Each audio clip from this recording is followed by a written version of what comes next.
رهيب هر آیت به کرد زمان ناشکی و دانای تو به زمان ناشکی و دانای تو به زمان کس نده کردن برن کس نده کردن برن کرد جنده بن جنده برد تاجبی آلا کردن جنده برد تاجبی آلا کردن هم خوردن رنگ کورو شورشی سردکن کنادیان مدارشان سردکن کنادیان مدارشان کس نده کردن برن کس نده کردن برن کرد جنده بن جنده برد تاجبی آلا کردن جنده برد تاجبی آلا کردن هم خوردن مدیاو کی مسلمین دیمان و پادیمان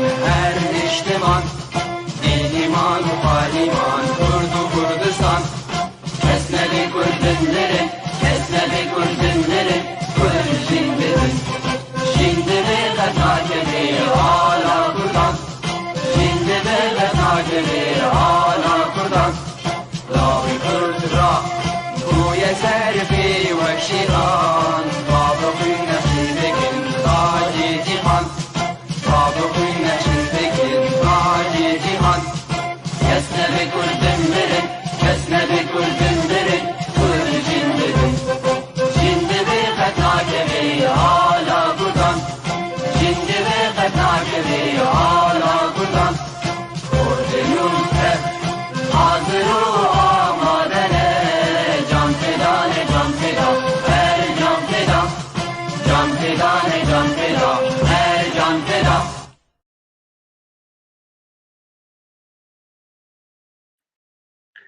مساء الخير مشاهدي بيت تي في الأكارم، أهلا وسهلا بكم بالحلقة الجديدة من برنامجكم حواراتنا، والتي هي تحت عنوان هل بايدن سيحرق الأسد لحرقه البلد؟ ولكن قبل كل شيء لابد أن نشكر باسمكم مشاهدينا الكرام من خلف الستار، الأستاذ عبد الباقي الحسيني رئيس الاتحاد العام للكتاب والصحفيين الكرد، الزميلة الإعلامية يسرى زبير الذين يساندوننا بالكنترول، لهم جزيل الشكر. طبعا سمعتم أكيد بالشعار الأسد أو نحرق البلد، وفعلا حرقها الأسد عبر قتل أكثر من 1,000,000 شهيد سوري وتشريد أكثر من 10 ملايين مواطن بين لاجئ ونازح، وناهيك عن جلب مرتزقة من إيران وأفغانستان والعراق وغيرها الكثير من الدول عبر إسكاء نار الفتن الطائفية والقومية.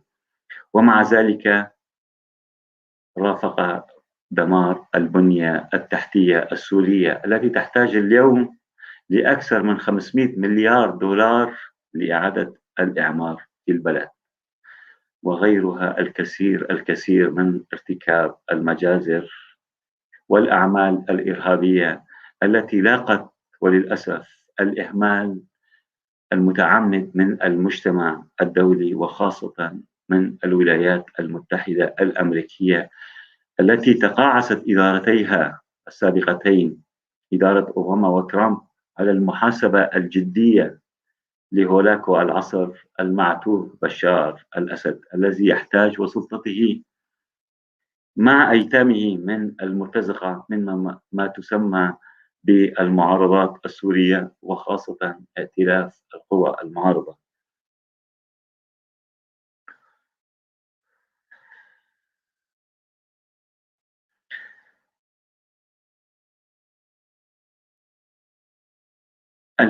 تلك المعارضات التي اشرأبت من نهج حزب البعث الشوفيني وممارسات العصابة الأسدية الحاكمة كل سياساتها، وينبذها غالبية شعوبنا السورية، ليس لحرق فقط، يعني لحرق الأسد، وإنما دفن رمادهم، رماد الأسد وسلطته الإجرامية في مزابل الطغاة والدكتاتوريين العالميين، فهل سيحرقهم بايدن زعيم الإدارة الأمريكية الجديدة، أم سيكون على خطى أسلافه ونحن السوريين أمام حقبة إرهابية أسدية أخرى؟ كل ذلك سنناقشه اليوم مع ضيفينا العزيزين الدكتور كمال اللبواني، وهو طبيب وكاتب وسياسي سوري معروف. ودكتور كمال اللبواني، أهلا وسهلا بك مرة أخرى في برنامجنا حواراتنا، نورتنا. مساء الخير للجميع، تحياتي لجميع المستمعين ولكم للضيوف، وإن شاء الله هيك يكون يعني إطلالتنا اليوم ليست ثقيلة عليكم. نعم دائما منور. كذلك نرحب بالأستاذ جدعان علي، وهو قيادي سابق بالحركة الكردية السورية والآن سياسي كردي مستقل ومعروف جدا. أهلا وسهلا أستاذ جدعان. صديقي سلار، نورتنا. شكرا، مساء الخير لك وللأستاذ الضيف وللأخوة من وراء الستار مثل ما تفضلت، والأخوة المشاهدين والمستمعين. شكرا كثير. تسلم. دكتور كمال اللبواني، هل توافقني على ما جاء في المقدمة؟ الأسد حرق ليس البلد فقط والحجر اللي بالبلد، حرق كل شيء. فهل الإدارة الأمريكية الجديدة، إدارة جو بايدن، ستسير على خطى أسلافهم من أوباما إلى ترامب، أم فعلا بايدن كما يرنو إليه الكثير من السوريين، أم سيحرق الأسد وسلطته، أم سنكون أمام ديمومة جديدة من الإرهاب الأسدي المنظم؟ في سؤالين يعني لازم نفكر فيهم دائما. يعني إلى أي حد يستطيع الشخص أن يكون الفاعل الوحيد في بلد طويل عريض؟ اثنين، إلى أي حد يكون السلطة ليست من نتاج الشعب ولا تعبر عنه؟ وإلى أي حد في هناك تطابق بين السلطة والشعب؟ يعني مثل ما بيقولوا بالدين، كما تكونوا يولى عليكم. هلا نجي بقى على الموضوع الثاني. هو سؤالين مهمين دائما لازم نفكر فيهم، لأنه للأسف اللي عارضوا الأسد ما كانوا أحسن منه. مو كلهم عم بحكي يعني، بس اليوم كسياسيين، كطبقة سياسية تحمل نفس مفاهيم النظام للأسف يعني. فلهالسبب اضطرينا نعارض اثنين. هلا صرنا معارضين للنظام ومعارضين للمعارضة، ما عدنا نعرف يعني مع مين بدنا نوقف.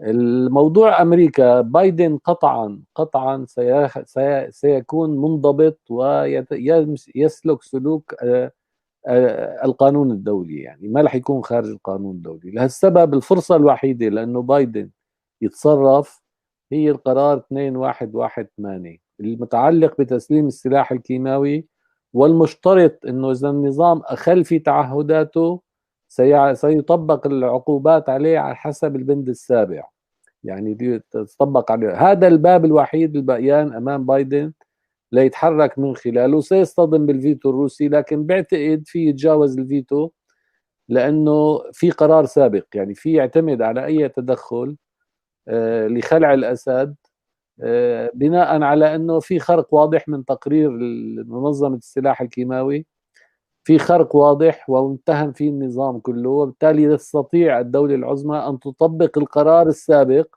بالقوة. يعني متذكرين موضوع العراق وكيف اعتمدوا على قرار سابق، وموضوع ليبيا كيف اعتمدوا على قرار ونفذوا، الناتو تدخل. فإذا هذا الفرصة الوحيدة الموجودة، لكن هذه تتطلب جهد جهيد عند الإدارة الأمريكية لإقناعها بأنه التصرف بهذا النوع يعني سيقدم لها الكثير من الخيرات. أما ما في حماس عنده ليعمل أي عمل عسكري خارجي. وسوريا بالنسبة له آخر همه يعني. تمام دكتور، بعيدا عن الرأي والتحليلات، أنت معروف عنك صديق أو قريب من أمريكا، وطبعا هو مبعث أمل للسوريين، يعني نفتخر بذلك ككل سوري يعني، وخاصة أنك زرت إسرائيل، وإسرائيل أحد اهم محرك السياسه الشرق الولد الاوسطيه. المدلل. طبعا الولد الولد الولد المدلل. المدلل. وانا وكل شعوبنا تقريبا رحبت بهذه الخطوه، يعني على عكس ما يقوله بعض المسيسين او التكفيرين، يعني انه طبعا كانت خطوه جميله وجريئه منك، بس لكونك قريب من مركز القرار، هل لديك معلومات انه سنكون امام نهايه الاسد بنهايه هذا العام؟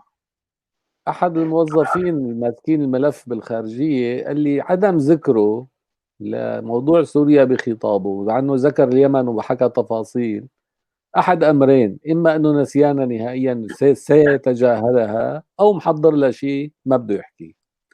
فقال نحن كوزاره يعني ما وصلنا تعليمات جديده، نحن لسنا على السياسه القديمه، لكن سكوت الرئيس يعني يعني احد تفسيرين ما حسوا ما بنحسن نحن نحكم عليه.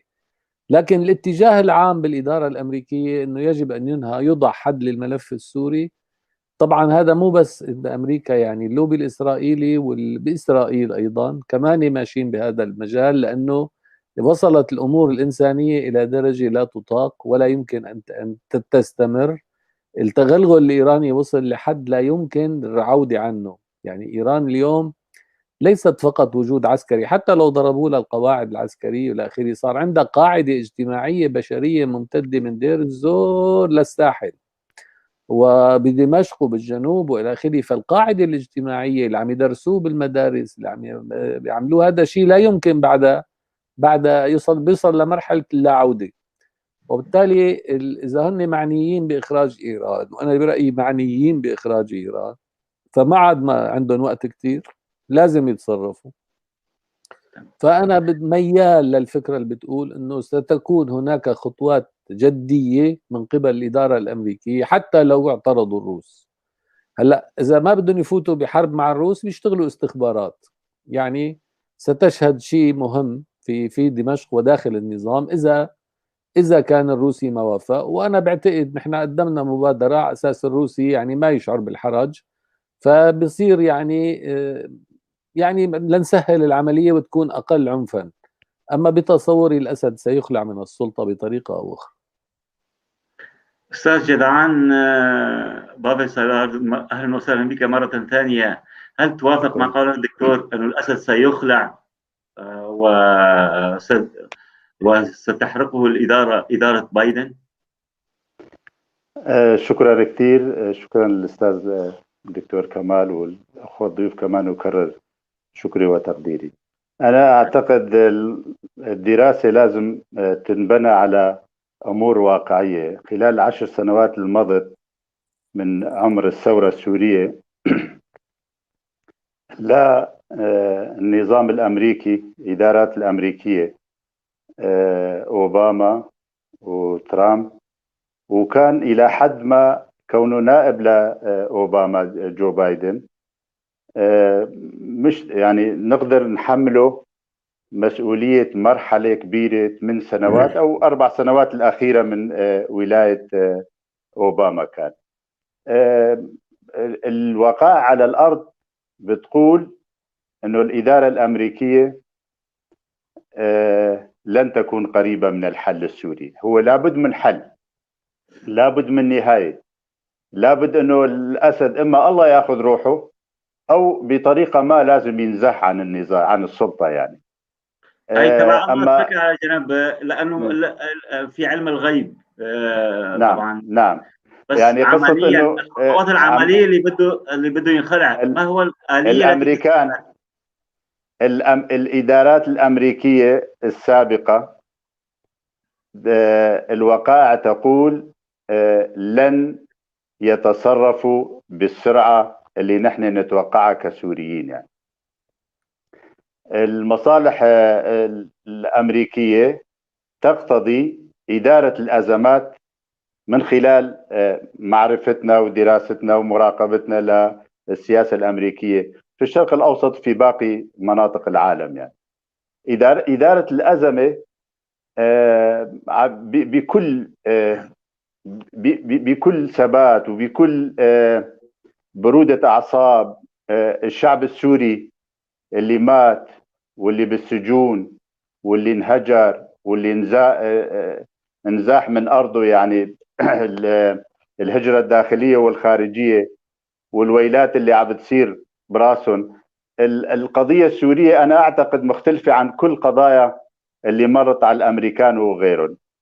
بعمرة القضايا الدولية والمناطق الخلافية، القضايا الخلافية بين الدول الكبرى ما وصلت انه فيتوين سوا يستخدموا في مجلس الامن ضد اي مشروع يخص الحلول في سوريا او الوضع السوري او متعلق بالنظام او بالاسلحه الكيميائيه الممنوعه دوليا او اي شيء كان. يعني هالعشر سنوات السابقه مثلا 12 13 فيتو مزدوج من قبل روسيا والصين تدل وتخلينا نصل لقناعه انه الامريكان انا لا اقول عاجزين او غير راغبين بايجاد حل، لانه اعلنوا هدفين رئيسيين من خلال تدخل بسوريا: الانتهاء من داعش وعدم تمكنه من العوده، واخراج قوات الايرانيه، اخراج السلطه او القوات الايرانيه من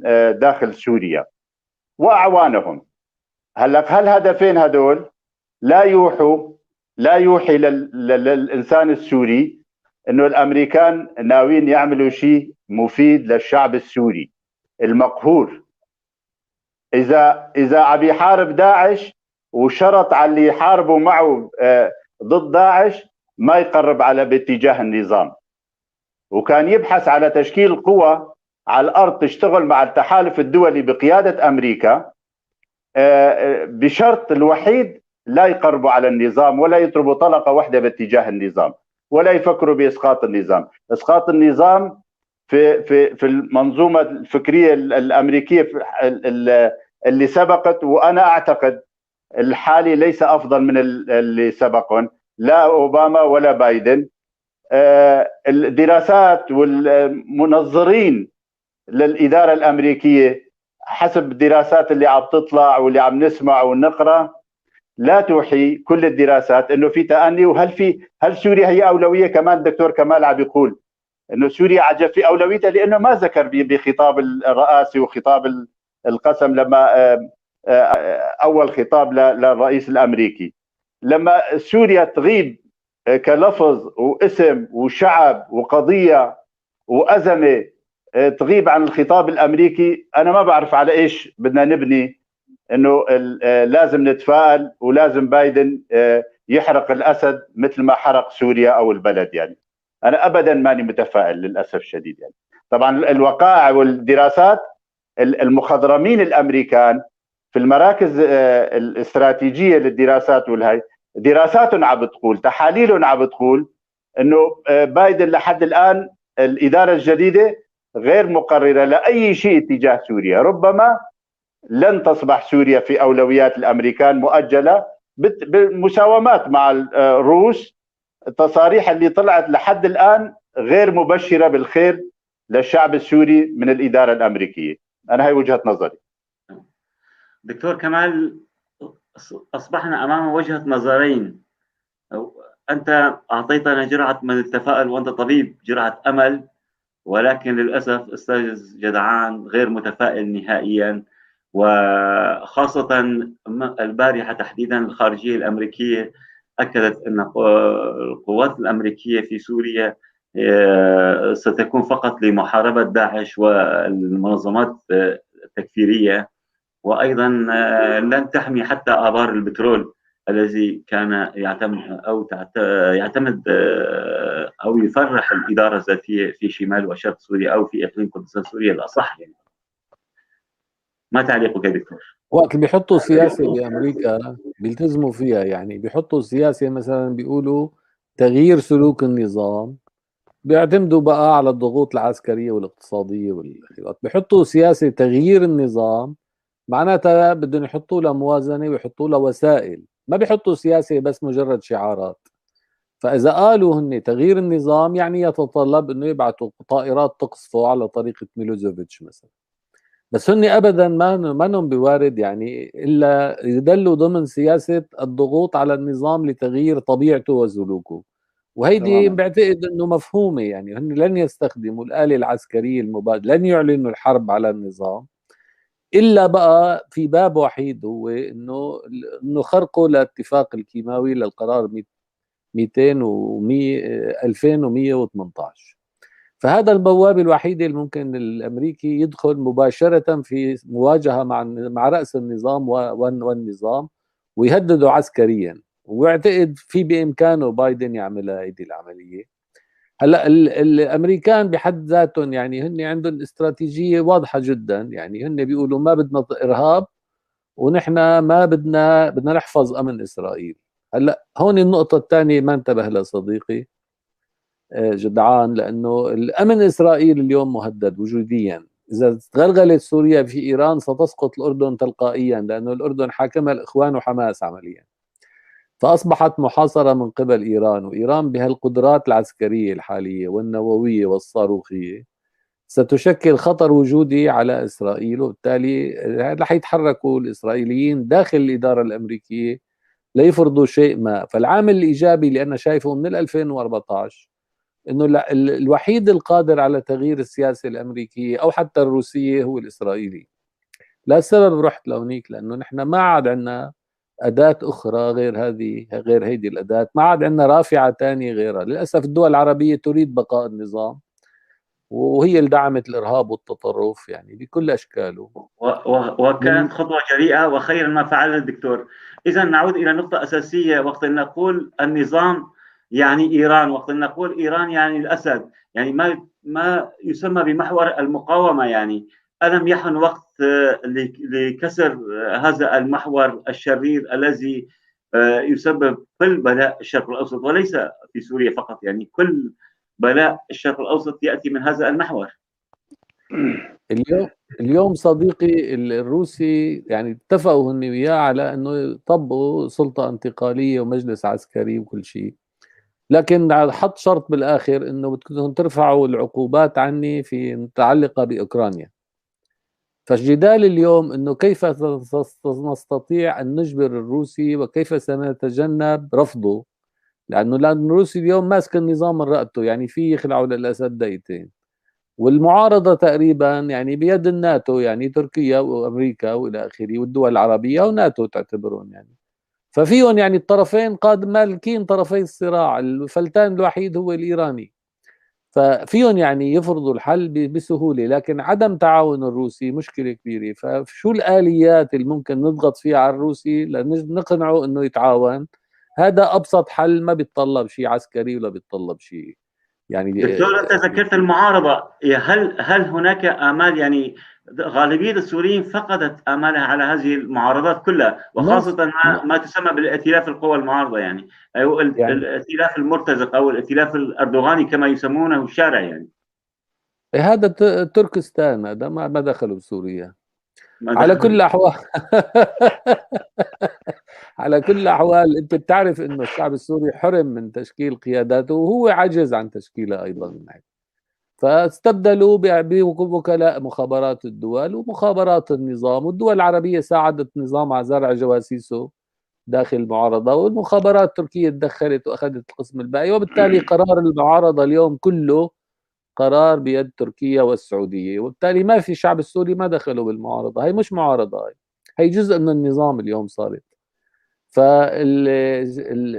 لا تحكي على معارضة، ما في معارضة. عندنا في مرتزقة، في عندنا ثورة، وفي عندنا نظامين، واحد بسموه معارضة واحد بسموه حاكم، واثنيناتهم وجهان لعملة واحدة.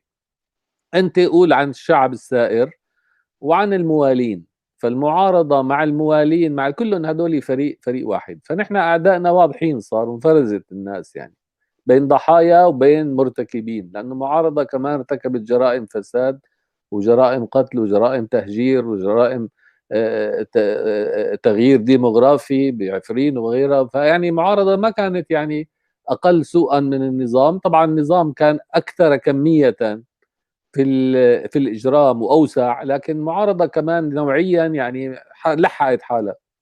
لحقت حالها وأثبتت أنها مجرمة أيضا. نعم. دكتور، هناك من يقول المجرم خلف إرهابي، يعني بشار المجرم الآن صار شعب يترحم على أيام بشار، ولو تصير انتخاب حصري يعني مجبر ما بين بشار أو نصر الحريري أو ما أي شخصية بالائتلاف، الكل سيختار المجرم، يعني لأنه أرحم من الإرهابي.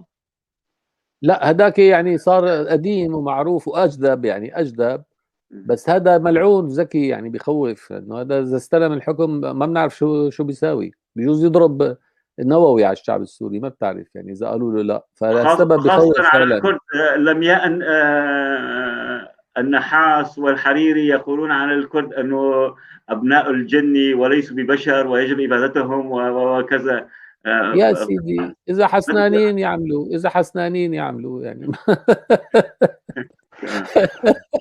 يعني هذا الحكي شو بدك فيه، لا تتاجر فيه، اذا حسنان يعمل، يعني شو يقول شو ما بده، في النهايه هو يعني خان لاهله ولاهل درعا يعني، فما لا تزعل يعني. نعم أستاذ جدعان، يعني لماذا لا تعطينا نوع من التفاؤل؟ يعني أنه فعلا كما قال الدكتور هناك علاقة ما بين الأمن الإسرائيلي في المنطقة، يعني خط أحمر أمام إسرائيل، كل العالم يدرك ذلك، ليس شيء جديد نطرحه في برنامجنا يعني. وهل هناك، نعم أستاذ سليمان، وهل هناك نظام مجاور لإسرائيل حافظ على الأمن الإسرائيلي أكثر من نظام حافظ الأسد وبشار الأسد؟ إذا كان المقياس سيد النظام إيران، يعني إيران عم تتجاوز يعني. فليكن هلا نحن عم نقول أمريكا حددت هدفين في سوريا: محاربة داعش وإنهائه وعدم تمكنه من العودة، وإنهاء الوجود الإيراني في سوريا، إنهاء. هلا هذا هدف معلن، لا يأجلوه ولا يتماهلوا فيه، ولا في أي مناسبة كانت. محاربة أو منع أو خروج القوات الإيرانية من سوريا لا يعني إسقاط النظام. هناك طرق عديدة للمساومات مثل ما تفضل الدكتور.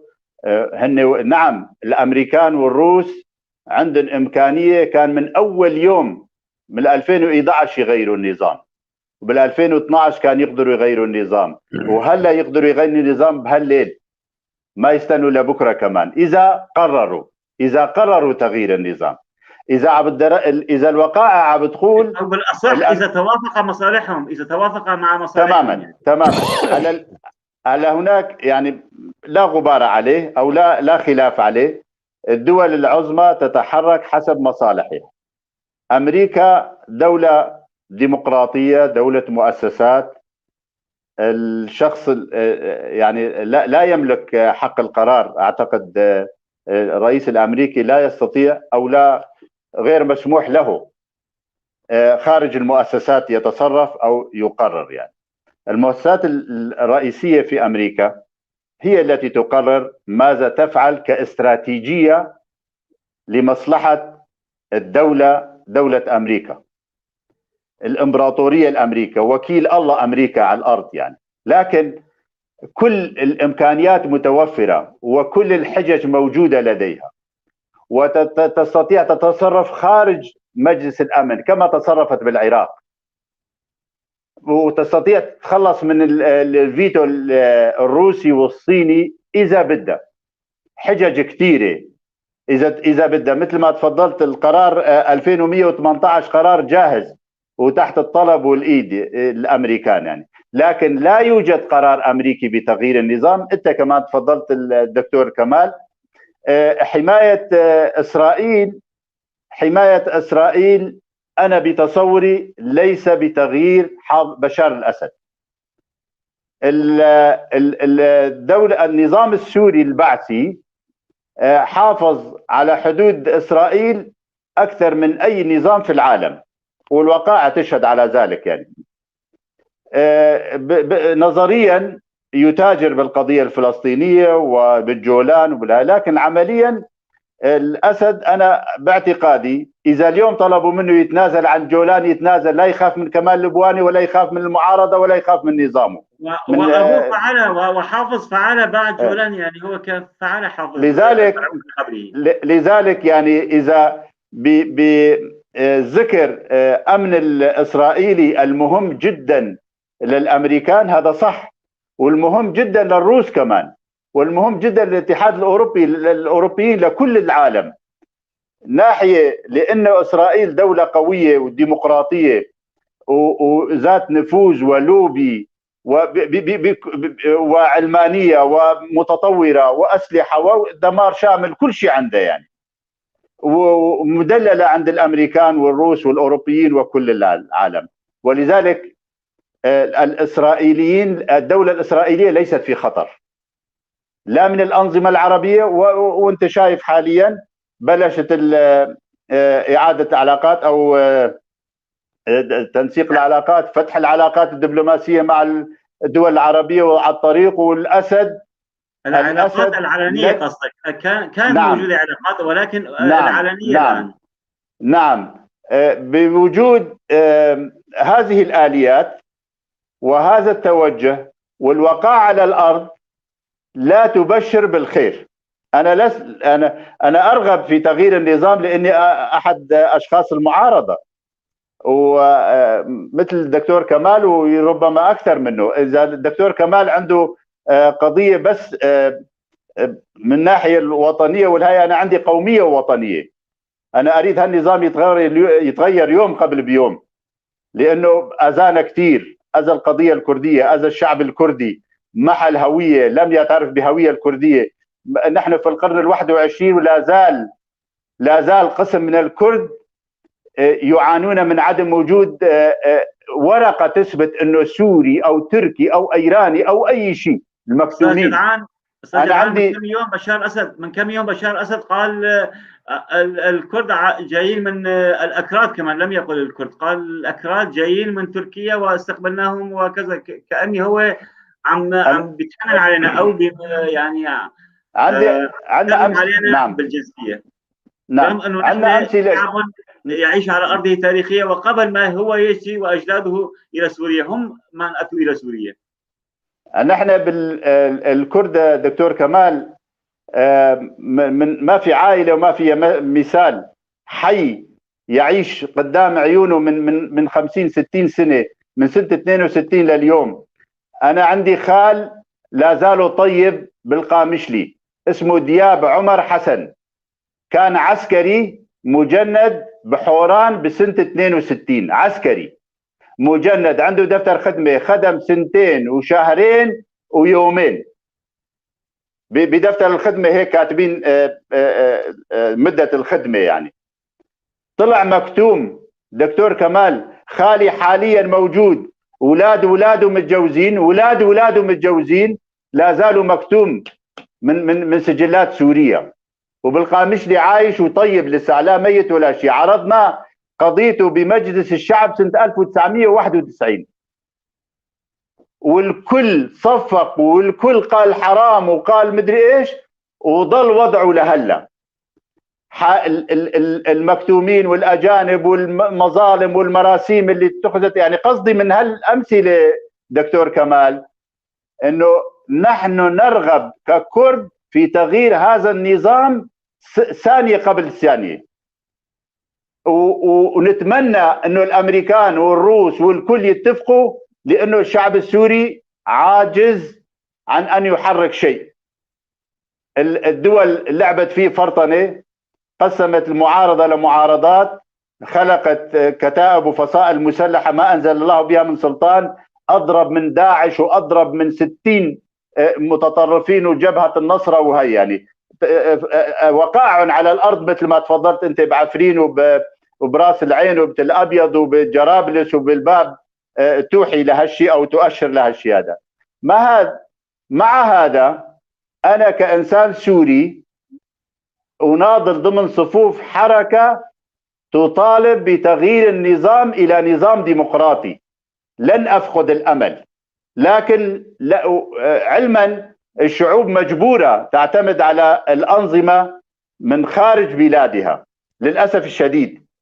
لو كان الامكانيات، لو كان الشعب السوري متفق تماما وما تورط انزاح للتسليح وانزاح للارهاب وللتطرف والنظام ابدع في هالمساله هي، ابدع في التقسيم، ابدع في شراء الذمم، ابدع في الاتيان بالداعش واتيان بالارهاب واخراج الارهابيين من سجونه، من سجون، استورد الارهابيين من العراق ومن غير العراق ومن ايران.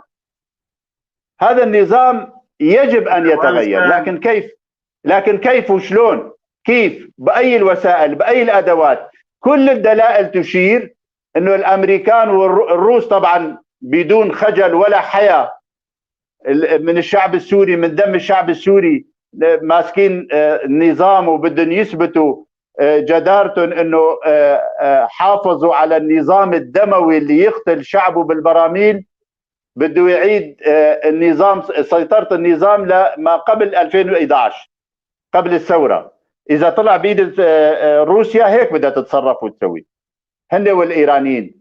لكن الشعب إذا ضل، هلا إذا بدنا نعتمد على أي شعب، الشعب السوري إذا نحن عقدنا الأمل على المعارضين اللي انشقوا، اللي طلعوا لبرا من خوف من موت، انهزموا لبرا.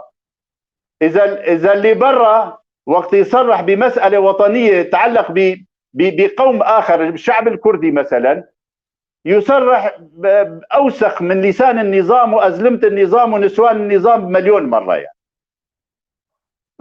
على أي شعب نعتمد؟ مشان لأجل ذلك لا الأمريكان مقررين تغيير النظام مثل ما تفضلت أنت، تحسين السلوك أو تجذيب السلوك. وحتى الإيران، حتى النظام الإيراني، الأمريكان ما يصرحوا أنه راح يغيروا النظام الإيراني. كمان تحسين سلوك وأخلاقيات النظام. أي دولة في العالم تستطيع أن تغير سلوكيات النظام إذا ما شاف الخوف من تغييره؟ إذا الأمريكان ما طلع منهم رسائل مباشرة للنظام السوري أنه راح يشتغلوا على تغيير النظام سيبقى قوي، والناس ستبقى ضعيفة، والمعارضة ستبقى ضعيفة، وفي طريقها إلى التشرذم أكثر ما أمام العين حاليا. يعني أنا هاي وجهة نظري أستاذ. دكتور كمال، يعني قبل أن تعلق لي سؤال، يعني حقيقة بيعجبني جدا الآية الكريمة: لا يغير الله ما بقوم حتى ما يغيروا ما في أنفسهم. يعني نحن كما ذكر الأستاذ جدعان، يعني على أي شعب نتحدث، شعب مشتت، شعب نصفه صار لاجئ وربعه الثاني نازح، وأيضا المعارضة اللي اجى من رحم هذا النظام الفاشي، يعني عمل فتنة أكثر من بشار. يعني لذلك أنا يعني برؤية بسيطة، بتحليل بسيط إلى السياسة الدولية، كيف بدها تعتمد أسس لتغيير هذا النظام أو هذه السلطة الحاكمة، والشعب كله والمعارضات كلها لحد الآن متقاتلة متلاهسة وراء ما بدنا نحكي ألفاظ يعني مرتزقة بكل معنى الكلمة ولا كالكلمة. دكتور، يعني في آية كريمة بتحكي، ماني حافظها تماما بدقة، بتقول: لولا دفع الله الناس بعضهم ببعض لهدمت صوامع ومساجد وإلى آخره. هذا بيحكي هون عن الصراع، وحدة وصراع الأضداد. عادة بالمجتمعات ما بيتصارع الإيجابي والسلبي، بيتصارع السلبي مع السلبي، بيقوم بيفوز الإيجابي. هيدي بالضبط يعني مفهومنا الفلسفي للآية الكريمة. فأنت ما تتخيل إنه يعني خصم النظام لازم يكون جيد، لا، هو خصمه نتاجه. يعني عادة النظام ينتج، نظام الفاسد ينتج أضداده من داخله، عوامل زواله من داخله. فأنت اللي شايفه هلا هو ضدين سيئين عم يتصارعوا مع بعضهم، أوكي منيح كتير، بس هذا في النهاية دمروا بعضهم. وهي السياسة الأمريكية. أمريكا احتلت العراق وفشلت، فهي لن تكرر هذه التجربة. موضوع الإيراني اليوم، الخطر الوحيد على إسرائيل هو الوجود الإيراني، أن تستخدم سوريا كمنصة إيرانية. لهالسبب، والأسد ربط مصيره بالوجود الإيراني، لهالسبب الأسد يزول بمجرد ما تقول إخراج إيران، يعني معناتها ضمنا الأسد يزول. حتى إسرائيل ما عندها استراتيجية إلا استراتيجية بند واحد، خروج إيران من سوريا. وبالتالي هذا ضمنا يعني الأسد، لأنه الأسد ربط مصيره بمصير إيران. خيروه بال 2018 بين البقاء بالسلطة أو البقاء إيران في سوريا، فاختار إيران. فهو اختار إيران وقال إنه أنتم ما فيكم تضمنوا بقائي للسلطة، لأنه بعد شوي بتقولوا لي جرائم حرب وجرائم كيماوي، أنا ما فيني اختار هذا الخيار. وبالتالي هو موقعه الطبيعي، يعني وقت بتقول إخراج إيران من سوريا يعني إسقاط النظام. وأمن إسرائيل متعلق فقط ببند واحد، يعني أمريكا ما قالت إنه هي متعهدة بأمن إسرائيل، لكن السياسة اللي بتقول إخراج إيران هي حماية أمن إسرائيل، لأنه ما عاد عندها خطر إسرائيل إلا عم من يقول لك إيران. استاذ جدعان انه ايران ايضا يعني هي او كل محور المقاومه يعني هم بالاصل يقاوموا من يقاوم اسرائيل يعني. إيه بس هن في النهاية مشروعهم لكي يحتلوا المنطقة ويسيطروا عليها كان يجب أن يرفعوا شعارات الممانعة. ثانيا، إيران بهذا الحجم وبهذه القدرات تشكل خطر استراتيجي. اليهودي ما بيفكر انك انت رأيك شو، بفكر امكاناتك شو، لانه رأيك بتغيره. وبالتالي اي سلطة اليوم بإيران ممكن تتغير. امكانات إيران بهذا الحجم وبهذه الطريقة غير مقبولة، تتناقض وجوديا مع إسرائيل. سبب إسرائيل لا تستطيع أن تتحمل. هلا في بدهم يشتغلوا، هلا في سياسات بتقول انه الضغوط العسكريه والعمل من الداخل ممكن يغير النظام الايراني. في سياسات بتقول قطع الهلال الشيعي من خلال سوريا. في سياسات بتقول انه تكفي الضغوطات الاقتصاديه. في سياسات بتقول انه خلينا نتفق مع الروسي. في سياسات بتقول انه الجموهم باتفاق نووي قاسي. كل هي سياسات، لكن لا توجد سياسه احتلال سوريا كما احتلت العراق. ولا حدا يتوقع من الامريكي يكرر هذا الغلطه. كلفتهم 2 تريليون دولار وخربوا العراق، ولهلا ما عاد ضبط. وهذا مشكله يعني. وطلع التطرف وطلع كذا، فهن عندهم يعني عقده ذنب مثل ما بيقولوا. فما بلومن انا على هذا الموقف. هن في النهايه ليسوا يعني إيه مسؤولين عن العالم وعن حقوق الشعوب، ومو مسؤولين. هن ما بيعتبروا نفسهم واحد من هالشعوب. يعني الامم المتحده ليست مكلفه بحفظ حقوق الشعوب ولا مكلفه بحل الصراعات الداخليه. يعني هي بالحروب الخارجيه، والصراع في سوريا داخلي. لهالسبب بنقول مثل نرجع للآية الكريمة: لا يغير الله ما بقوم حتى يغيروا ما بأنفسهم. نحن أملنا بالمجتمع المدني، بجيل جديد من الشباب، بنمط آخر من التفكير السياسي، ليس شمولي، ليس استبدادي، ليس شوفيني، ليس متعصب، يطرح القضايا البسيطة الاجتماعية البسيطة، بيركز على الاقتصاد، بيركز على التعليم، على الصحة، على الخدمات، ما بيطرح أيديولوجيات لم تعد تسمن ولا تغني من جوع. وبالتالي هيدي يعني مراهنتنا نحن على ناسنا، على شعبنا في النهايه. وفي اجيال جديده عم تطلع، ووعي جديد عم يتشكل، وما في شعوب تقدمت من دون ان تمر بمرحله ازمات. يعني الحرب الاهليه عاده والصراعات من هالنوع بتختصر الزمن. معظم الشعوب اللي تقدمت مرقت بحروب مريره. يعني هي الحروب مريره هي درس للشعوب. فخلينا نكون ايجابيين شوي، نقول شويه من شعبنا، شويه من الدول، شويه من يعني هذاك، وطلب العون من الله سبحانه وتعالى كمان مفيد يعني. فبالتالي ماني شايف الواقع مسكر، لانه طالما الحياه موجوده فالامل موجود، وطالما الله موجود فالامل موجود، وطالما في ناس اكارم مثلكم كمان في طرق يعني لايجاد حلول لكل المشاكل. ماني شايف القضية متعلقة بإرادة الدول أكثر ما هي متعلقة فينا نحن إذا أردنا أن نخرج. نعم. وهل دكتور كمال اللبوامني والمعارضات الحقيقية أو المعارضة الحقيقية سيغيرون رأيهم من القضية الكردية، يعترفون بحقهم في تقرير مصيرهم، أو كحد أدنى يعني الفيدرالية هي الحد الأدنى للحقوق القومية الكردية في سوريا؟ هل سنرى دكتور بالمستقبل دكتور كمال لبواني وغيره من الناس المحترمين بالمعارضة مع هذا الطرح أن سوريا تكون فيدرالية لكل السوريين دون أن تكون عربية أو معتمدة كما الآن المعارضات وجبهة الإسلام باخ كما ذكرت، أنه لم ولن نتخلى عن العروبة كما الأسد يتخلى.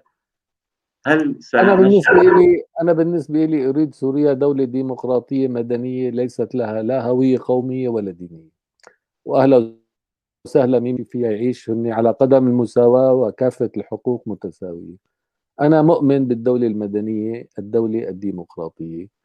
أما مواضيع تانية أخرى دستورية أنا ما فيني قررها، أنا هذا قناعتي، وأنا مش قناعتي تقرر. هل تؤمن كل إنسان له الحق حق تغيير مصير للشعوب؟ دكتور أنت في دولة حق أوروبية. تقرير المصير للشعوب، رح نختلف على تعريف الشعوب وحق تقرير المصير، ورح نختلف على شيء كثير.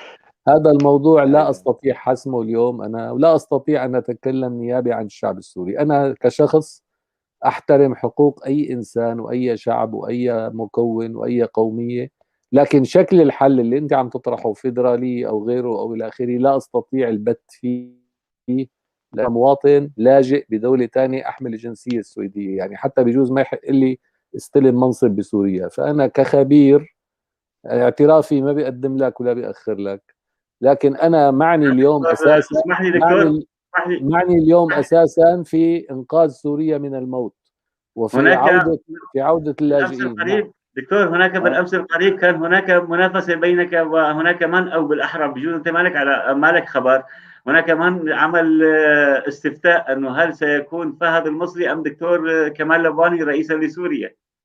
أنا أبدا يستحيل، يعني أنا لا يشرفني أن أكون رئيسا لسوريا وهي على هذا الحال، ولا أستطيع أن أحكمها، ولا عندي أي طموح أن يكون شيء تاني غير أني معارض.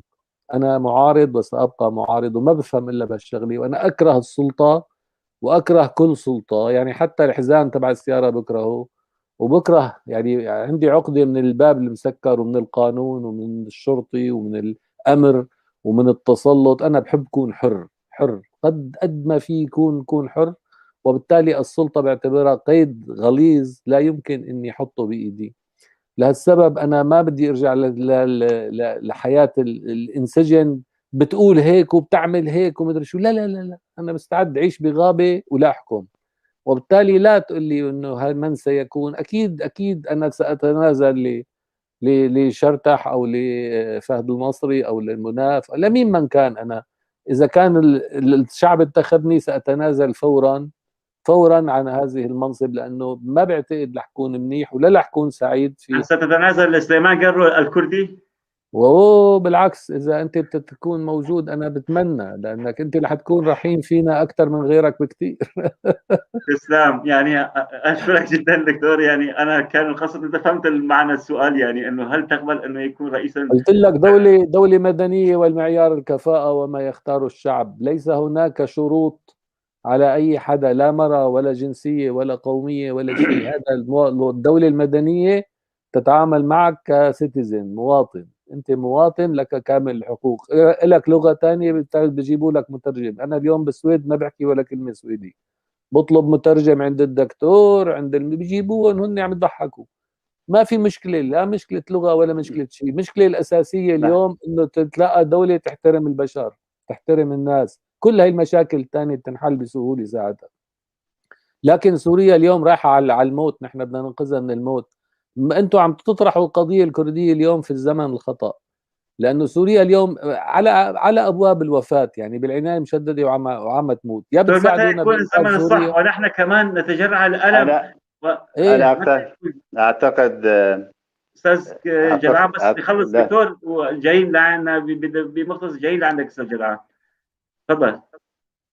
أنا بالنسبة لي يعني بقول إنه القضية الكردية في أيدي أمينة، يعني في أحزاب كردية وفي شعب كردي، في قوات موجودة على الأرض وفي كذا. ما يعني ما أنا ما كان عملي مش إني أنا هلأ اليوم ساعد القضية الكردية، لأنه عندي ناس عم تموت بالسجون وناس عم تموت جوا وناس بالمخيم. هيدي المشكلة الأساسية، إنه سوريا رايحة على تقسيم ورايحة على احتلالات طويلة، وعم يحكوا اليوم بأربعة أو خمس دول، يعني تركستان وكردستان وعلوستان وإيرانستان وشو اسمه ودرزستان، وآخر شيء الشامستان.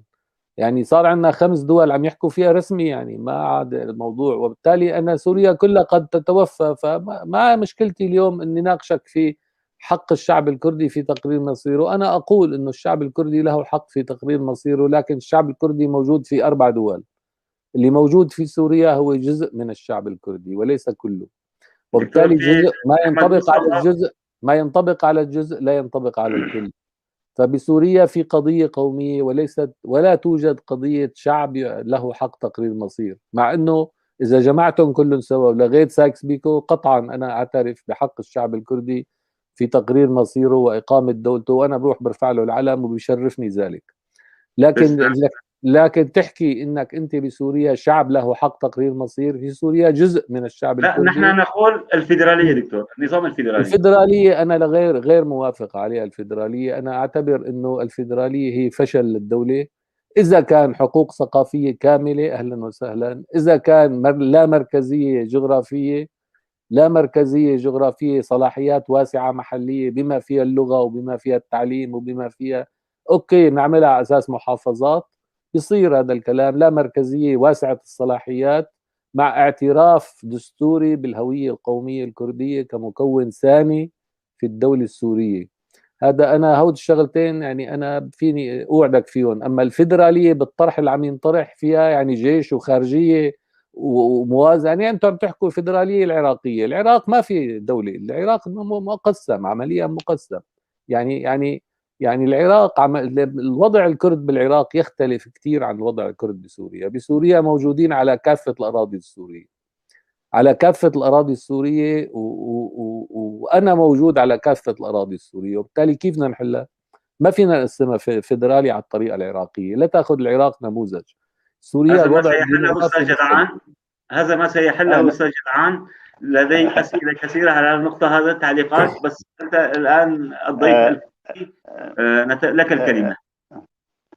أنا أعتقد الكرد يزداد خوف من كلام أمثال الدكتور كمال لبواني،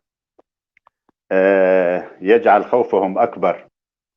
الشعب الكردي في سوريا شعب وأرض، موجود على أرضه التاريخية الدكتور كمال حسب اتفاقية سايكس بيكو اللي أنت تعرفها أكثر مني. يعني الشعب الكردي يجب أن يحصل على حقوقه في سوريا ميتة أو حية، في سوريا الموجودة، لأنه لما الكردي يطالب بحقوقه يتذكر العربي السوري، المواطنة والمساواة وإحياء السوريين، وخلينا هلا نأجل نوصل للبرلمان الديمقراطي ونوصل للمؤسسات الديمقراطية ونوصل للإدارة الواسعة، الإدارة يعني أوسع صلاحيات للأطراف وللمحافظات.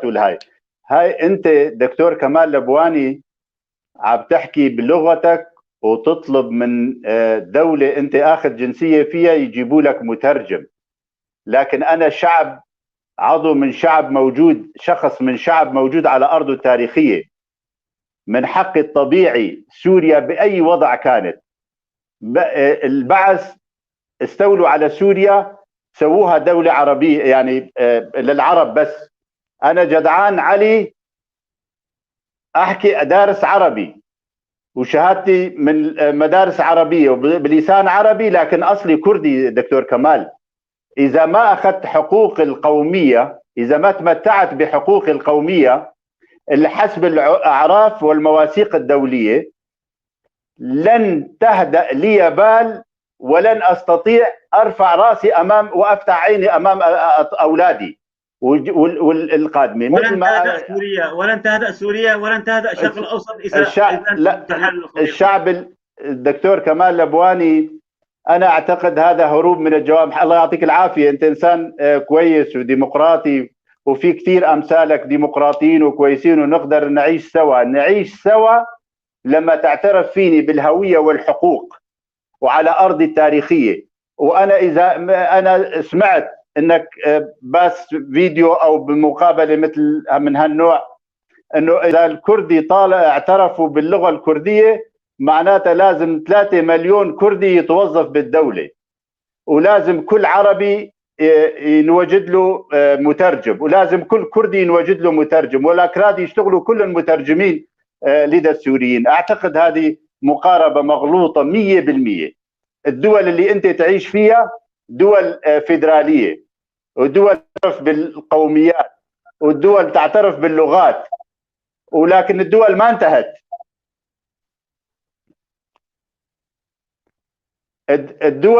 الدول لم تنتهي، الأنظمة لم تسقط بالاعتراف بالقوميات الموجودة والمتآلفة واللي تخدم وطنها. الشعب الكردي يفضل على العربي، كيف يفضل على العربي؟ لما يقول أنا بضمن سوريا سأعيش وأتمتع بحقوقي وأساهم في بناء سوريا ديمقراطية، نظام ديمقراطي يعترف به كل الناس. المواطنة تعطيني كحق شخصي دكتور كمال البواني، لا تعطيني حق جماعي، لا تعطيني حق القومي، لا تعترف بالحق القومي حق المواطنة. الدول اللي ألمانيا والسويد والأمريكان والروس هذول كلها دول فيدرالية، ما شفنا شعوب مظلومة فيها ومحرومة من لغتها ومحرومة من ممارسة حقوقها وفولكلورها وتاريخها وكتابها وكتاباتها. كل التاريخ عن الكرد في سوريا مزور من قبل البعثيين، من قبل دكاترة، ومن قبل ناس مستقلين في وقسم منهم ربما يكونوا شيوعيين. يعني أنا أعتقد دكتور ذكر أنه الوضع الكردي مختلف في سوريا، مختلف عن العراق كونه جغرافيا غير موحدة، وجغرافيا أقليم كردستان سوريا متواصل مع بعضها. أنا إمتى أكون هالكلام صح مع الدكتور كمال البواني أتفق معه؟ لما أطالب بدولة كردستان المستقلة توحد الأربع أجزاء فيها.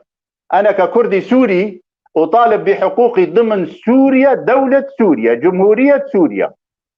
ومثل ما تفضل انه بالدستور يتثبت مواد اعتراف بالحقوق القوميه للشعب الكردي والهويه الكرديه للشعب الكردي في سوريا، وباللغه الكرديه اللغه تكون لغه اولى في مناطق الاغلبيه فيها واللغه الثانيه في البلاد.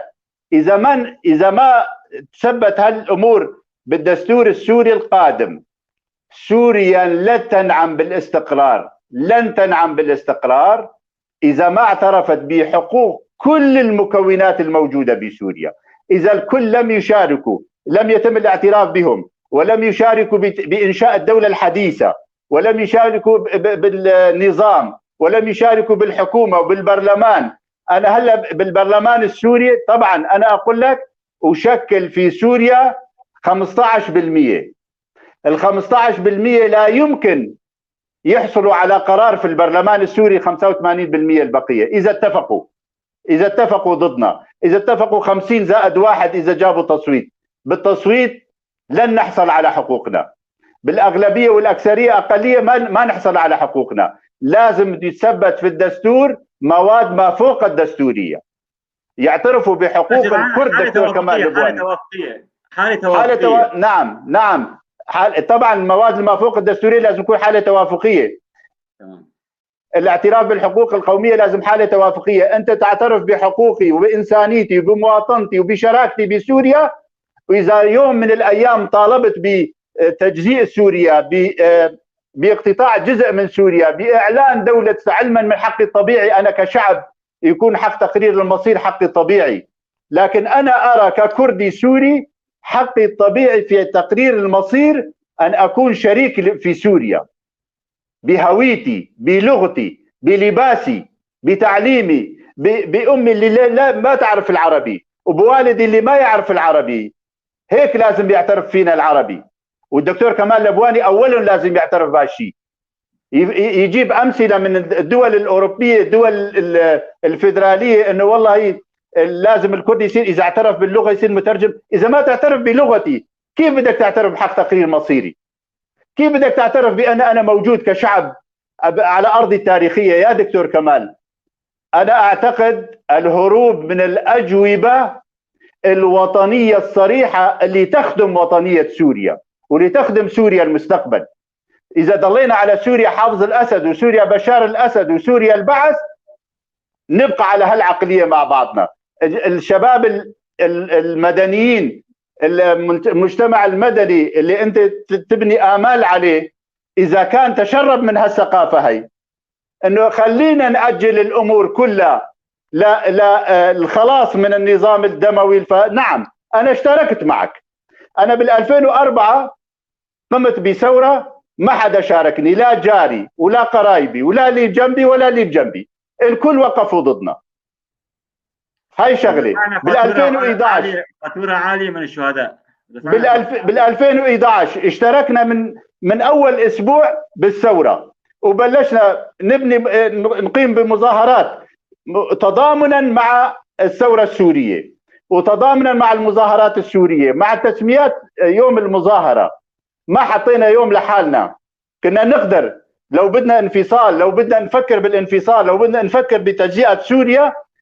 الاعتراف بالحقوق القوميه للشعب الكردي في سوريا هو تمتين وحده سوريا، هو تمتين سوريا المستقبل، هو ايجاد سوريا ترفع الراس، سوريا يفتخر فيها دكتور كمال لبواني هو بالسويد، وانا بكردستان العراق، وواحد بتركيا، واحد بالمانيا، واحد بامريكا او بامريكا، وين ما كان. يعني اللي الدوله لازم نفتخر فيها ليس بالوجود الامني الحالي. دوله امنيه، سوريا دوله امنيه، سلطه امن، مخابرات، عزل الناس، سجن الناس، ارهاب الناس، تعليم، وكل شيء مؤدلج. انا اعتقد دكتور كمال لبواني تقربك من الموضوع القوميه الكرديه لا يعني انك نسيت القوميه الوطنيه. من ضمن القضيه الوطنيه قضيه سوريا، قضيه الكرديه درجه اولى. انا اعتقد اذا ما صارت قضيه الكرديه قضيه كل مواطن سوري، سوريا لن تفلح في النجاح والوصول الى ما يصبو اليه الدكتور كمال لبواني ومن يشبهه في التفكير. يعني شكرا كثير دكتور كمال، لك الكلمه، التعليق والراي وكل شيء. يعني طرح اشياء كثيره استاذ جدعان، وفعلا كل شيء حكى الاستاذ جدعان، كل شيء حكى الاستاذ جدعان انا موافق عليه.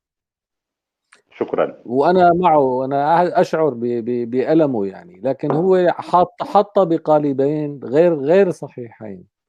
يعني القالب الاول اللي هو الاعتراف بلغه رسميه ثانيه للدوله، لغه يعني اللغه الرسميه الثانيه، يعني صار لازم وثائق الدوله كلها تنكتب بلغتين. نعم. الشغله الثانيه اللي هي الفيدراليه.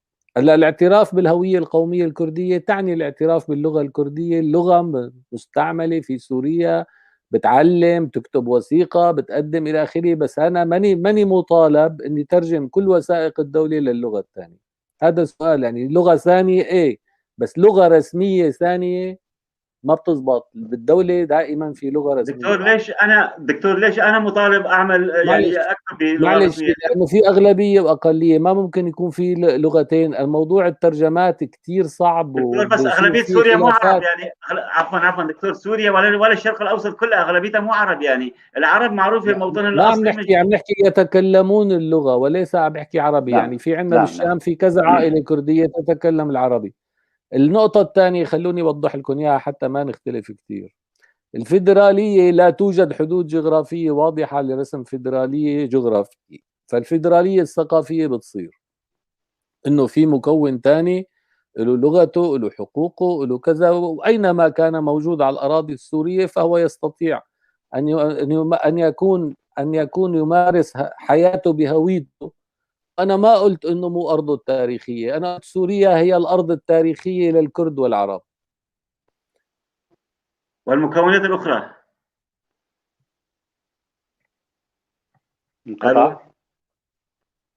انقطع. الو دكتور كمال، توقف. يبدو هيك، يبدو انقطع النت عنده. ليس ما يعود. انا اعتقد كل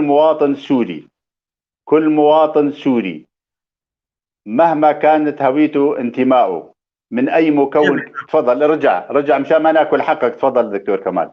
تسلم. شوف الارض التاريخيه انا معك، هذه سوريا ارضك التاريخيه وارضي كمان.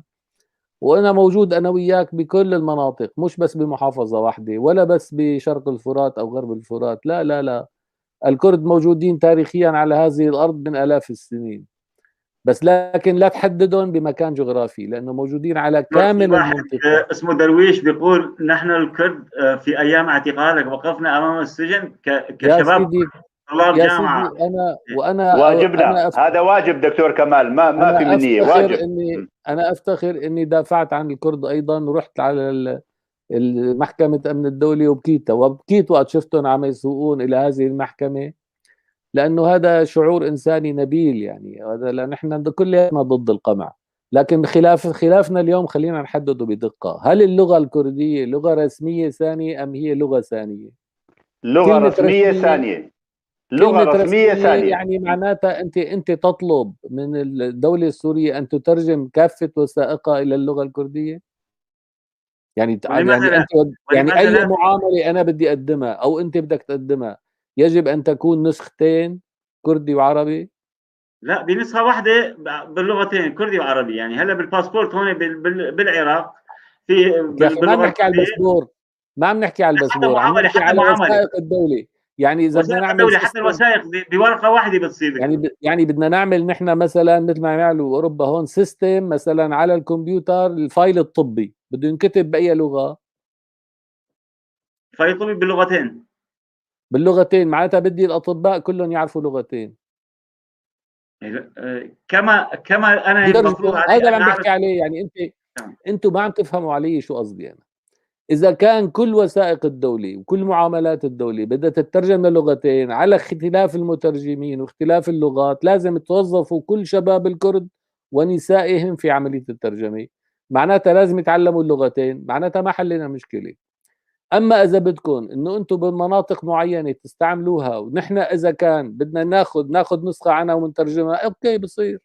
فأنت فيك مثلا بمناطق معينة تستخدم وثيقة كردية وتكتب بالهوية بلغتك وتكتب هويتك بلغتك، أنت حر، ما في مشكلة.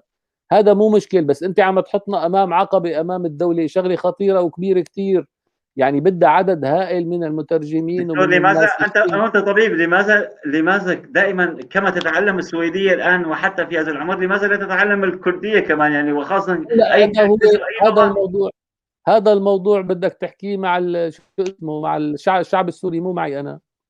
لا لا، انا مو وبالتالي اذا كشخص، الشعب انا وانا السوري كشعب، يعني اذا كشعب. الشعب وانت من السوري خلالك، مستعد نعم، يتعلم من انجليزي. خلالك دكتور كمال، من خلالك نحاكي كل فرد في سوريا، كل مواطن في سوريا، ان لم طيب يتم خليني الاعتراف يا دكتور كمال، موضوع دكتور كمال. الفدراليه. نعم. موضوع الفدراليه يا صديقي، الفدراليه المناطق اللي عم تقولوا بدكم تعملوا لها حكم ذاتي، هذه المناطق فيها مناصفه عرب وكرد، كيف بدك لا، تعمل مو فيها مناصفه انت دكتور، لا مين لا، قال لك طبعا مناصفة؟ طبعا، ولا ومنقطعه عربي. على مين قال بعضها؟ لك مين قال لك يعني شرق مناصفة؟ الفرات، انت عم انت تحكي لسه على شرق الفرات. يا دكتور، لا لا، شرق انا ما الفرات عم بحكي على شرق 70% الفرات، عرب. لا، انا دكتور ما عم كوباني، بحكي على لانه شرق الفرات. كوباني لو ما في ولا سمحت، شخص عربي طرحوا ولا مشروع شخص لو سمحت كردي. واقعي، دكتور، لو سمحت دكتور، طرحوا مشروع واقعي يعني. الدكتور لو سمحت، لو سمحت، مم. انا حاليا احكيك مو من خلال عنوان شرق الفرات، انا احكيك وناقشك وحاضر معك كانسان كردي ذو توجه قومي يرغب الاعتراف والحصول على الحقوق القومية في سوريا موحدة. شرق الفرات اخواننا في البيادة اخترعوه بالتعاون مع اخرين، اولاد عمك او قرايبينك او ناس من الدير او من كذا. يعني انا اقول الشعب الكردي موجود على ارضه التاريخيه، اذا اعترفت بارضي التاريخيه لن اصل للدير الزور ولن اخذ اراضي الرقه، اراضي الكرد فقط اللي الكرد عم يطالبوا فيه يكون معترف بحقوقهم الكامله فوق الارض. ان لم تكون الاحصائيات اغلبيه كرديه، طبعا لا يحق لنا نطالب بيكون لغتنا الرسميه فيه. يعني في كل المناطق اللي فيها اغلبيه كرديه، تمام. اتفقنا، ما في داعي تشرح، خلص اذا هيك اتفقنا. اذا انا تمام. موافق يعني ما في مشكل، بس تمام. الطرح كان ديماغوجي كثير ومعمم. هذاك يعني ديماغوجي، هذاك ديماغوجي ما له علاقه فيه، هذا مو كردي. هذا الطرح اللي شمال شرق سوريا لا يبت للقضيه الكرديه في سوريا بحرف ابدا. خلص اذا نحن بنقول انه المناطق ذات الاغلبيه الكرديه اللغه الرسميه فيها اللغه الكرديه، المناطق ذات الاغلبيه العربيه اللغه الرسميه نعم. فيها اللغه العربيه. اللغه العربيه، نعم. وعندما يوجد ناس هون او ناس هون لهم حق الترجمه. تمام. يعني اذا وجد عربي عندكم له حق الترجمه، واذا وجد كردي عندنا له حق الترجمه، محلوله. شوف الدكتور، بالحوار كيف كيف نتوصل، كيف تزال العقبات، ونحن ثلاث ارباع الخلاف على تعريف المفاهيم وليس على الحقوق. يعني انا ماني ضد الحقوق، بس انت عم تحطها بمفاهيم انا بفهمها بطريقه غيرك. تمام. يعني المهم بالحوار نتواصل بالحوار. لذلك وقت اخترنا حوارات، وقت الاتحاد العام للكتاب والصحفيين اعتمدت في هذه القناة حوارات هنا، فعلا أرادت أن تكون حوار ثقافي أخوي إنساني بحت يعني. وبالتأكيد الحوار نصل إلى كل ما نرنو إليه.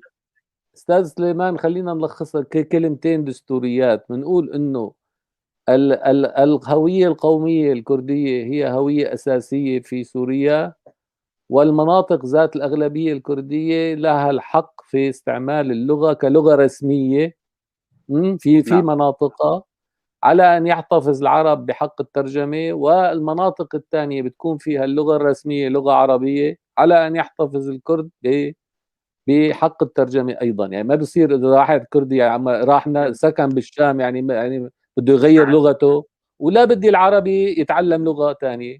اعتقد اتفقنا استاذ جدعان، متفق معك يعني. اعتقد اتفقنا. انا هذا الموضوع سأدافع عنه يعني. ما لا تعتبره قضيتك، هي قضيتي صارت. شكرا كثير دكتور كمال. إيه؟ نحن في بالمقاربات وبشرح المفاهيم بالنقاش المتكرر والمتعدد حكما راح نصل لتوافقات. أنا ما أعتقد دكتور كمال لبواني يقبل بسوريا في ظلم على فئة، على مكون سوري أساسي. أنا على شخص واحد. أنا ثقتي بالدكتور كمال ما أعتقد يعني واحد ما يقبل على شخص واحد. على شخص واحد ما برضى. تمام. لعنة الله على القوم الظالمين. شكرا. ولذلك يعني أنا مرة قلت لواحد من المعارضة، وحاليا يمكن يطرح حاله ربما يصير رئيس. أنا ناقشته مرة بمؤتمر معارضة، قلت له أخي إذا استلموا الإخوان المسلمين سوريا، النظام السوري أو السنة أو العلويين، يبقى عربي. أنت عندك منفس إنه واحد عربي عم بتطالب بالعربي يكون كويس، يكون ابن حلال، يكون خلوق، يكون مؤدب، لا يظلم الناس، لا يسرق، لا ينهب، بإيد نظيفة يحكم البلد. أنا أبقى مظلوم مع هذا الإنسان الجيد اللي أنت عم بتطالب فيه بالأخلاق الجيدة. إذا ما اعترف بحقوقي ككردي في سوريا، وما تمتعت بحقوقي كمواطن كردي سوري، لن أنعم بسوريا ولن أرضى على الحكم في سوريا مهما كان كويس. دكتور كمال لبواني بكرة تستلم سوريا، تكون بهذه العقلية الجيدة الديمقراطية المقبولة الإنسانية، ولا تعترف بحقوق الكرد، أنا لن أكون مرتاحا معك. لن أكون مرتاح معك. أستاذ جدعان اسمح لي، هو رشحني أنا أكون رئيسا لسوريا، وأنا سأجعل سوريا ديمقراطية اتحادية فيدرالية. ولذلك أتمنى أنه الشريك العربي في سوريا لا يتحسس من الكرد اللي يطالب. أنا لقيت مظالم فظيعة على أيدي الأنظمة المتعاقبة على سوريا قبل البعث، والبعث فظع بالشعب الكردي، المخابرات البعث فظعوا بالشعب، مخابرات حافظ الأسد فظعوا بالشعب الكردي. بالنسبة إلي ككردي هدول كلهم عرب، العلوي عربي والدرزي عربي والسني عربي والشيعي عربي، هدول عرب. إذا ما اعترفت وما قربت على حقوقي وتهربت منه في افضل ظروفك. هلا بشار الاسد حتى تاريخه لم يعترف، واعتقد لن يعترف باداره الفيدة. حزب الفيدة اشتغل يعني ما عارض النظام ولا قاتل النظام. المربعات الامنيه موجوده في المدن الكرديه. للاسف الشديد للاسف الشديد حتى تاريخه النظام السوري نظام بشار الاسد لم يعترف بهذه الاداره اللي لا ترضي الكرد، اللي لا ترضي المجلس الوطني الكردي، لا ترضي الكرد ذو طموح ومطالب قوميه. مع هذا لانه الدار خليل كردي، لانه الهام احمد كرديه، لانه سينا خان كرديه، نظام بشار الاسد لا يعترف بهذه الاداره، ومشروعهم خالي من المطالب القوميه الكرديه، ولا يعترف لانه الاشخاص كرد. لانه الاشخاص كرد. الدكتور كمال البواني، هنا اشعر بالظلم. انا صاحب مشروع قومي في سوريا، في كردستان سوريا، للشعب الكردي في سوريا، وازعل لانه النظام السوري لم يعترف بهذه الاداره. كان يجب ان يعترف بهذه الاداره طالما لا يحارب النظام ويقاتل عن النظام، وقاتل داعش وهزم داعش وباغوز بكل المعارك. 22 حسب أقوال 13,000 شهيد مقدمين، 22 و25 ألف جريح موجود وعاطل، وربع إنسان ونص إنسان صاير من خيرة بناتنا وشبابنا. ولحد الآن النظام لا يعترف بهذه الإدارة. ولا حتى الحوار معهم. أنا كيف ككردي أخذ، أنا شريك المعارضة عن طريق المجلس الوطني الكردي، وفي وثيقة موقعة بين الائتلاف والمجلس الوطني الكردي حتى تاريخه. يطلع واحد من المعارضة يصرح تصريح يسم بدن كل كردي في العالم، ويسم بدن كل مواطن في سوريا، مواطن شريف أمثالك اللي يؤمنوا بالديمقراطية وبالإنسانية وبالتعددية وبالمساواة. يعني للأسف الشديد دكتور كمال البواني، نحن ملدوغين، نحن محروقين، نحن محرومين. إذا لم تثبت بمواد دستورية واضحة في الدستور السوري الجديد اللي ننشد أنا وأنت، نحن وأنتو ننشد سوريا جديدة، نحدث سوريا جديدة، نقيم سوريا جديدة، وحقوقي لم تكن مثبتة فيها دستوريا، لا أستطيع أن أنعم لا بالحرية ولا بالراحة ولا بالديمقراطية، ولا أخليك ترتاح.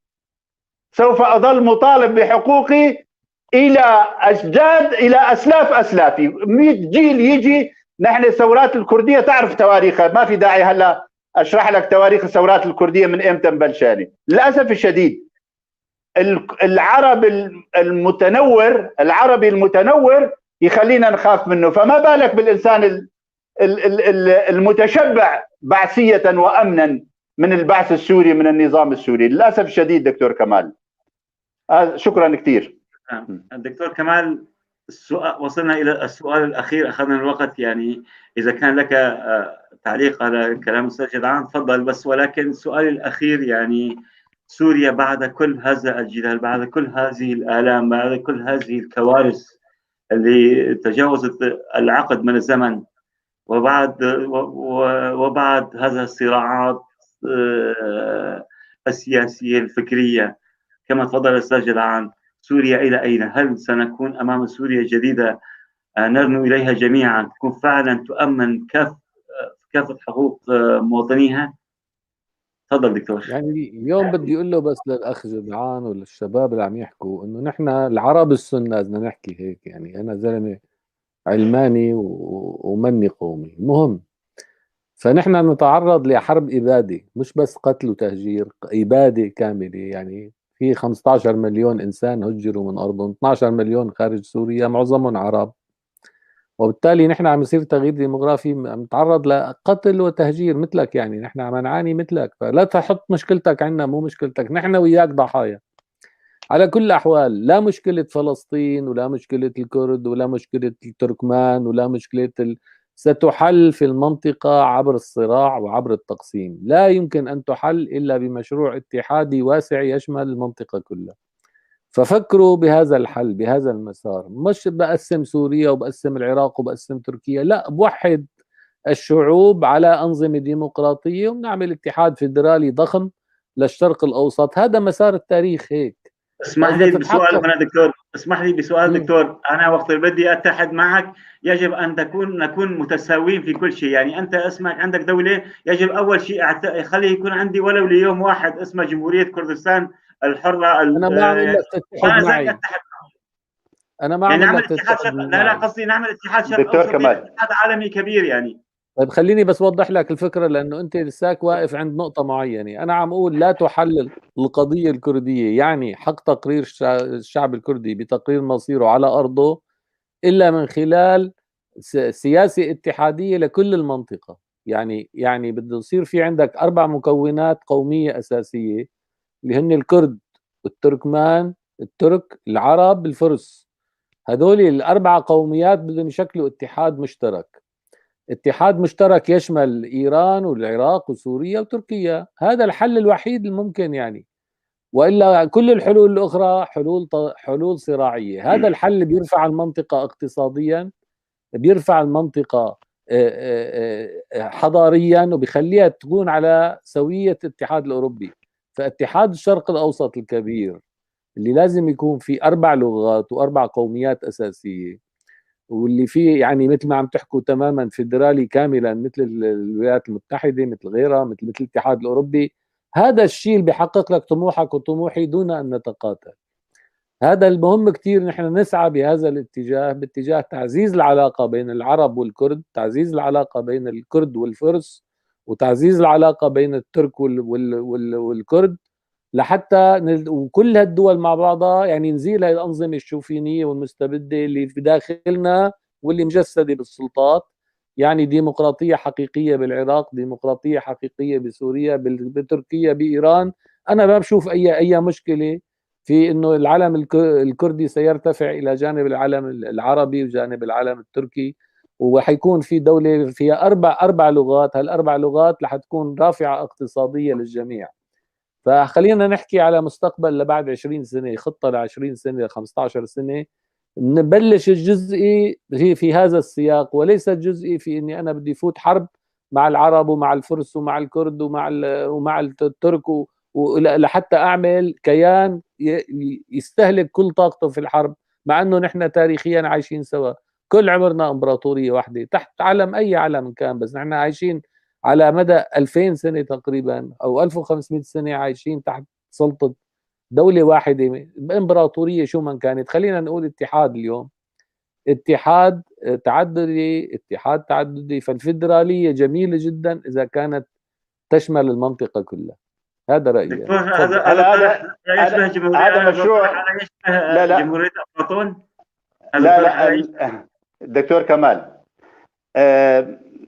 لا تنسوا انه حافظ الاسد كان حاول الاخ رئيس حزب بككي السيد عبد الله اوجلان اللي هو مسجون حاليا عند الاتراك والله يفك اسره، يعني كان يدعم القضيه الكرديه، نضال الكرد في تركيا.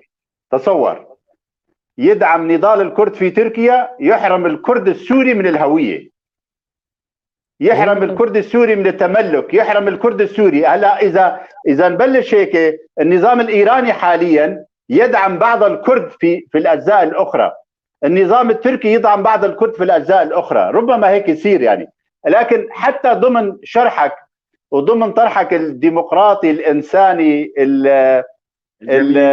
الجميل، كأنه يعني مثل كأنه تفرض. هلا خليني اخذ حريتي، خليني افكر، انا اقرر مستقبلي. استاذ دكتور كمال لبواني، معك اشاركك واستشيرك، لكن خليني انا ككردي حسب معرفتي، حسب مقدرتي، حسب امكانياتي، حسب تاريخي، حسب عاداتي، حسب تقاليدي، اثبت وجودي في الدولة اللي انا فيها بعدها نحكي بمشروع اكبر ان كان جميل ولا خيالي ولا ما يعني. هلا انت كمواطن سوري، نحن طبعا وصلنا للاخير اعتقد الحلقه. تمام. بس خلي الدكتور كمال يكفي يعني وبعدين نجي لعندك. تفضل. لا انا خالص، تفضل. لا دكتور، كان سؤالي ما جاوبت يعني. اخر كلمه بعدين سنعود الى استاذ جدعان. اخر كلمه يعني سوريا، انت يعني الكثير من التعليقات يقولون انه هذا حل طوباوي، وطبعا افلاطوني بالاحرى يعني. نتمنى ذلك، انا واحد من الناس اتمنى ذلك. لا بدي اعلق هون اذا بتسمح لي، بدي اعلق هون.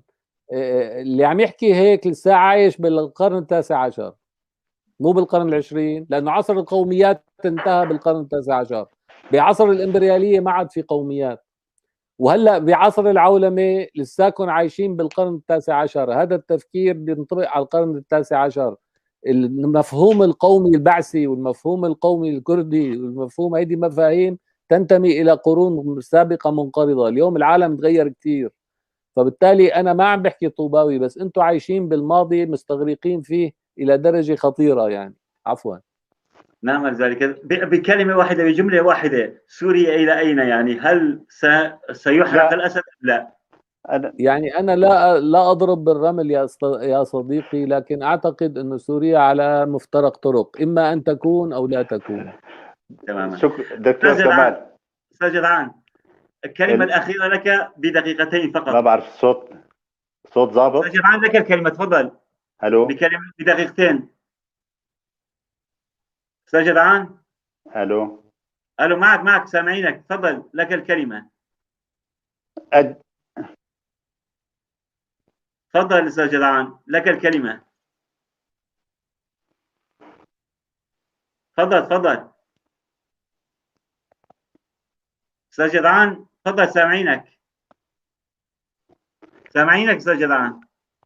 وانا ككردي ضايع الهويه وغير معترف بحقوقه، ان كانت سوريا ديمقراطيه، وان كانت سوريا بعثيه، وان كانت سوريا امنيه، وان كانت سوريا فيدراليه. نعم هلا نعم انا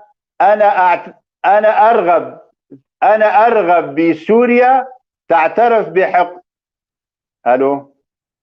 تفضل لك الكلمه. عم سامعينك، تفضل. انا ارغب في سوريا لكل السوريين تعترف بكل المكونات بحقوق القوميه. الحقوق القوميه مثبته دستوريا في سوريا الجديده، ولي الحق في حق تقرير المصير في حال طرح مجموعه من السوريين مشروع اقصائي لحقوقي. مشروع اقصائي لحقوقي. تفضل لك الكلمه. تفضل. معك. سامعينك استاذ جدعان. ما نسمع. سامعينك استاذ جدعان. على كل حال. طيب تفضل. انا عم بقول كمواطن كردي، كمواطن كردي، لازم تكون سوريا لكل السوريين، وحقوق كل المكونات مثبت في الدستور السوري الجديد وبأغلبية بتوافق، ويكون الكردي شريك لسوريا بالسياسة بالديمقراطية التوافقية، ونتخلص من عصا الأغلبية وكسر.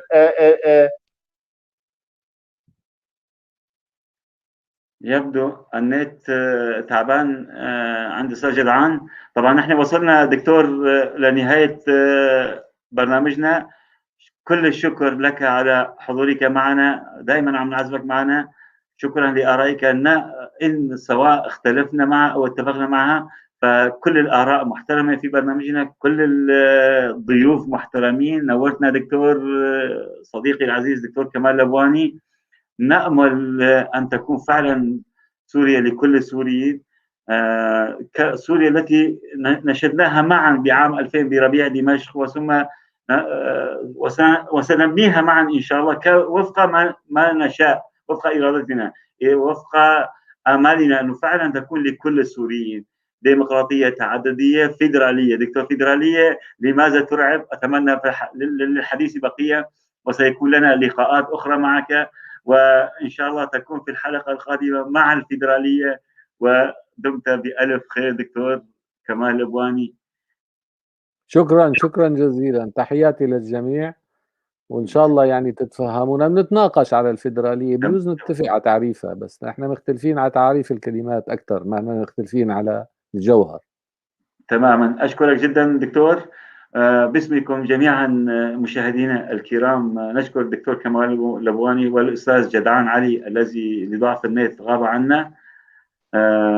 استاذ جدعان، وصلنا للنهايه، شكرا جزيلا على حضورك معنا. بس كلمتين. سوريا المستقره تستقر سوريا بالاعتراف بحقوق مكونات كل سوريا، والشعب الكردي كشعب ثاني أصيل على أرضه التاريخية، تثبيت ذلك في الدستور السوري الجديد. سوريا تستقر، سوريا إلى الأمان، سوريا إلى كل السوريين، سوريا اللي ما يكون فيها لا حروب ولا فيها تقاتل أهلي ولا داخلي. هكذا دولة تنعم بالحرية والاستقرار. الظلم دولة السلام والأمان والحقوق لكافة المكونات والمثبت دستوريا. هيك سوريا أنا قدام عيني أشوف. وأنا هيك أشكرك يا أستاذ جدعان علي مرة أخرى. نشكرك أنت غبت عنا مرة أخرى. باسمكم جميعا مشاهدينا الكرام نشكر الدكتور كمال لبواني، وهو شخصية سياسية معروفة جدا. شكرا جزيلا دكتور كمال. كل الشكر لك جدعان علي صديقي بابي سالار السياسي الكردي المعروف. نورتونا جميعا، والى الخميس القادم انتظرونا. وباسمكم مشاهدينا الكرام نشكر مره اخرى من وراء الستار عناصر الكنترول صديقي ابو ماني عبد الباقي حسيني والزميله العزيزه يسرى زبير، والى الخميس القادم ودمتم في رعايه الله.